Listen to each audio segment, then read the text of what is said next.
बातमी नाशिकमधून आहे। नाशिककरांसाठी आता एक खुशखबर आहे। नाशिक दिल्ली रात्रीचा विमान सेवा आता पुन्हा एकदा सुरू होणार आहे। इंडिगो कंपनीने आता ही विमान सेवा पुन्हा एकदा सुरू केलेली आहे। त्यामुळे आता नाशिककरांसाठी ही अतिशय महत्त्वाची आणि एक आनंदाची बातमी आहे। तुम्हाला नाशिक ते दिल्ली आता रात्रीची विमान सेवा आता पुन्हा एकदा सुरू झालेली आहे। त्यामुळे आता प्रवाशांमध्ये सुद्धा दिलासादायक वातावरण आहे।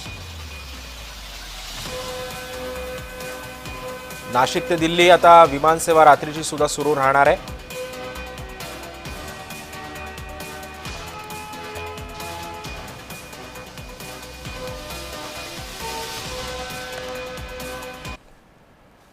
वारंवार दिल्लीला जावं लागत होतं, परंतु सकाळची फ्लाईट असायची, परंतु ती मध्ये नियमित केली होती आणि ती नियमित करावी आणि त्याचबरोबर संध्याकाळची देखील फ्लाईट चालू करावी यासाठी आम्ही केंद्रीय विमान उड्डाण मंत्री असेल त्याचप्रमाणे माझ्या भाऊबाजी आणि आम्ही सातत्याने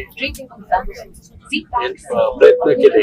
प्रयत्न करून आज 26 ऑक्टोबर पासून रात्रीची दिल्लीहून येण्यासाठी आणि नाशिकहून दिल्ली जाण्यासाठीची फ्लाईट आजपासून चालू झाली। त्याचा नक्कीच आनंद आहे।